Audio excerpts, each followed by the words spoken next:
Hey, what is going on, everybody?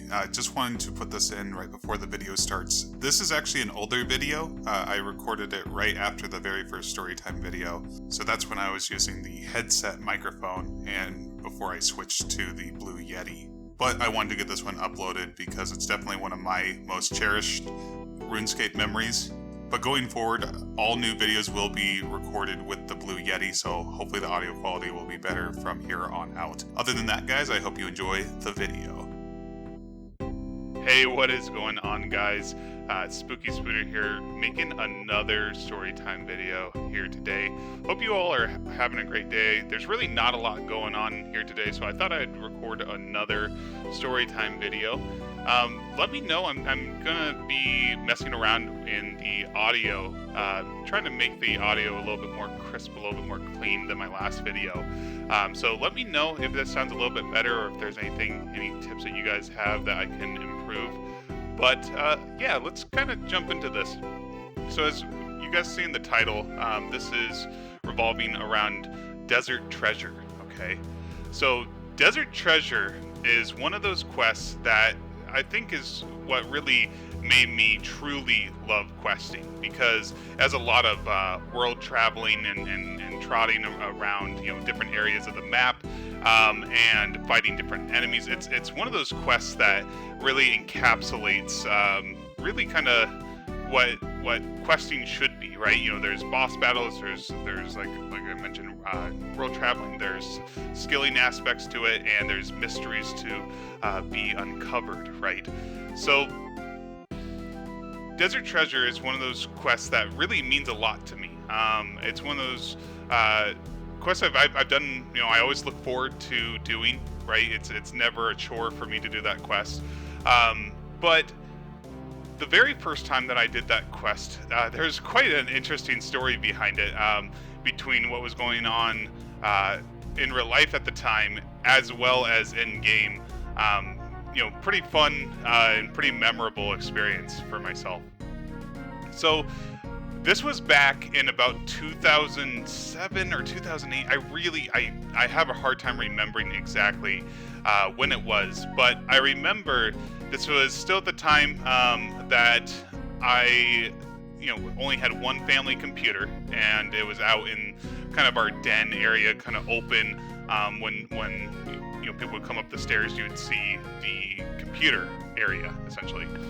And I remember it was at the time where skill capes, of course, were already a big thing, but there was this whole kind of mentality behind, like, I guess people didn't really like it when you copied them, right?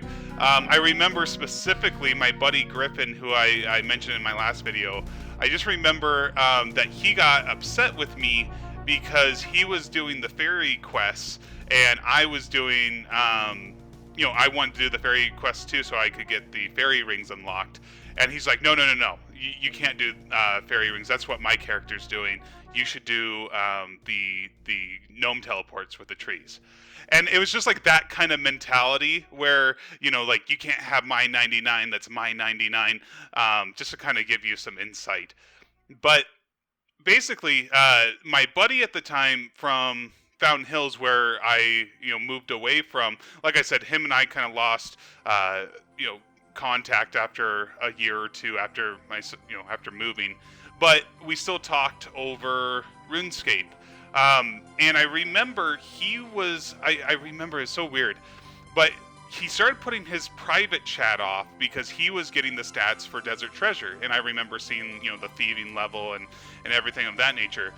And I found myself really, I'm like, oh man, I want to kind of like keeping up with the Joneses. I wanted to keep up with my buddy at the time.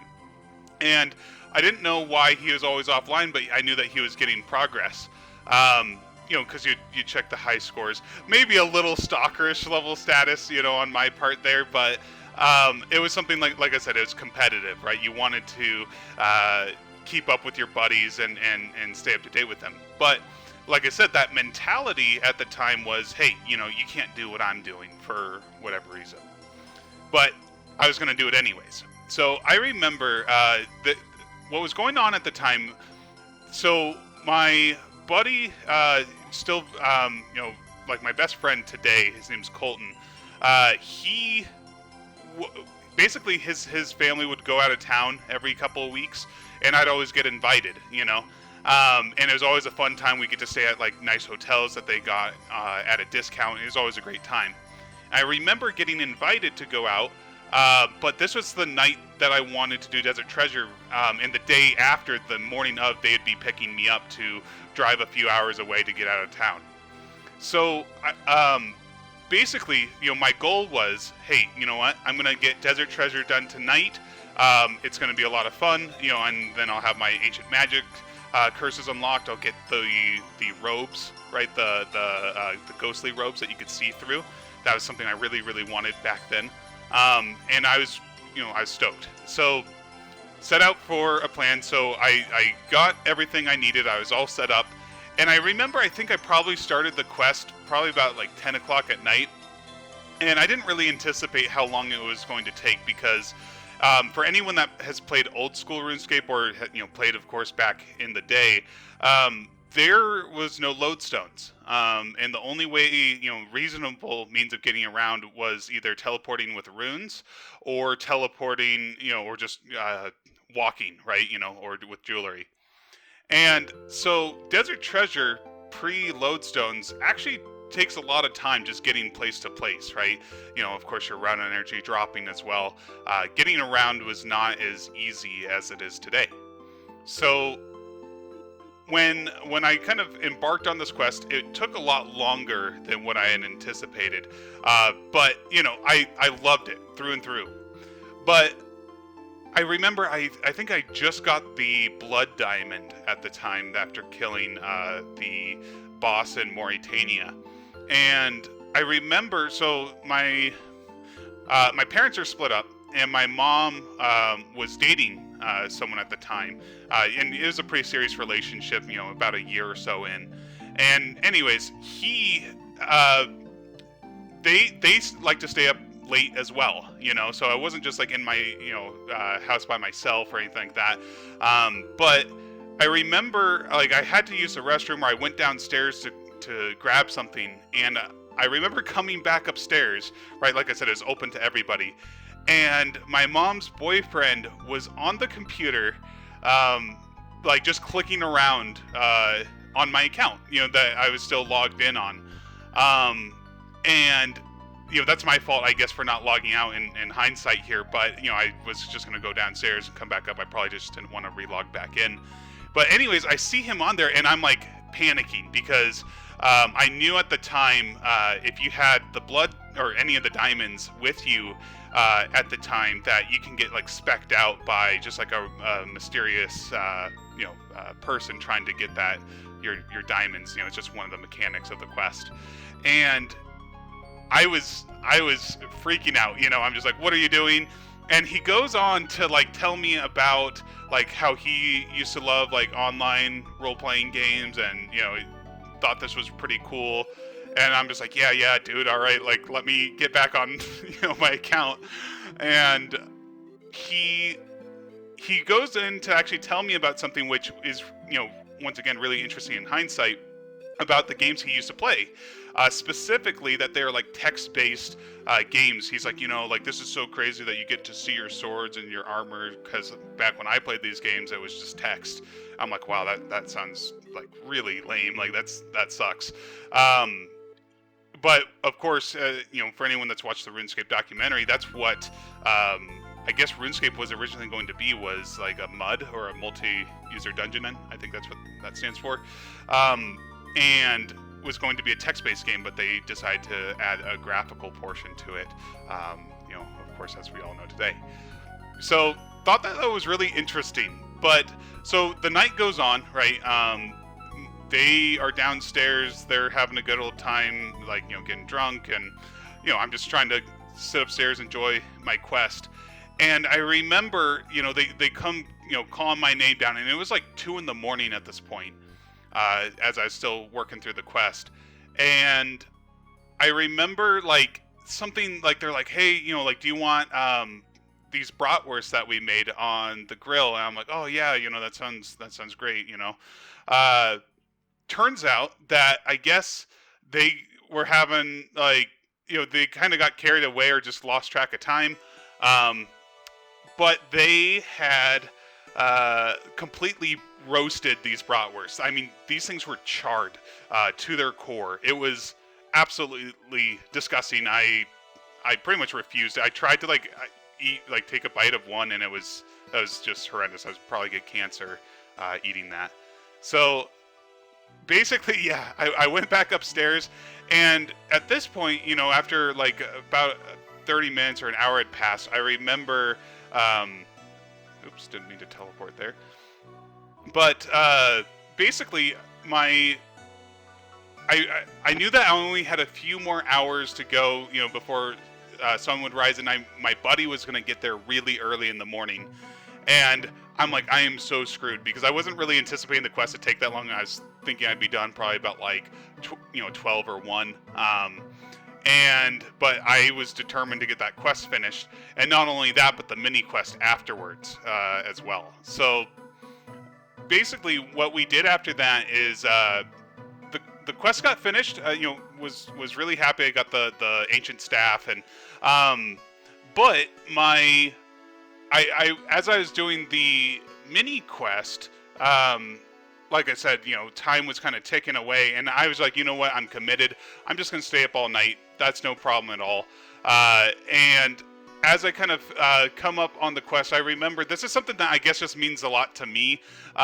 But just kind of the happiness, I guess, of kind of doing an all-nighter at the time when you're a kid.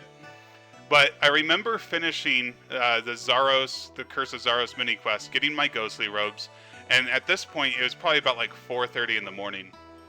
And I remember going outside because the way that it worked with our house is our front door, the way that it opened, you could see the sun coming up. And so we live on the West Coast and we live in Arizona. So sun comes out about that time, about 4:35 in the morning. And it was beautiful, of course. It was amazing. And basically, I remember, it coming up. I went back inside for a little bit, and for the first time, I remember training farming. I had really not trained farming outside of getting like XP from like the fairy tale quest at the time. And I remember thinking, I'm like, holy crap, this skill is the worst, because I didn't really grasp the concept of, hey, you plant your seeds, you come back at a later time. So I was just sitting there, just literally watching paint dry and these plants grow over the course of like 20 minutes or so. These were like either potato or whatever kind of element. And I was like, this is the worst skill ever. I hate this skill.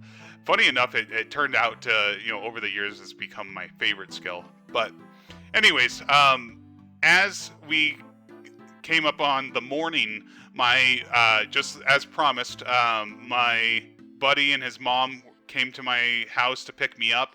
My eyes were bloodshot, but had everything ready, got out the door, and then we made our way over to what ended up being a really great weekend overall. As a follow-up, I remember my buddy being kind of upset, like I said, that when I told him like, oh, I got Desert Treasure done, because he went to brag to me, and I'm like, oh, well, I got it done too. I was just like pretty proud of that. And I remember him kind of, like I said, he's just like, how did you know, like, I was doing the quest and all this stuff. Like I said, it was just really weird times back then, like where people like had ownership over things that they did, and got kind of upset when you would do those things as well. But yeah, this was just another memory that I remember really vividly from that point in time, and one of my favorite, most cherished. That's why every time I redo Desert Treasure, it always takes me back to that moment, and it was a great time. But yeah, hope you guys enjoyed this story time. Probably, not the longest one either, but one that I, like I said, very much cherish. Let me know if you guys have any, like relationships, or like you remember a specific point in time when you did a certain event or quest, you know, that was pretty significant to you, and there was a lot of things going on in your life. Because I feel like that there's a lot of those for me, which I'll be sharing with you guys over the course of this series, and you know, where RuneScape really does hold that special, you know, that special place in our hearts. So anyways, thank you so much again for listening. Let me know what you guys think, and I hope you guys all take care. Thank you so much, and feel free to like and subscribe if you like the video. Take care.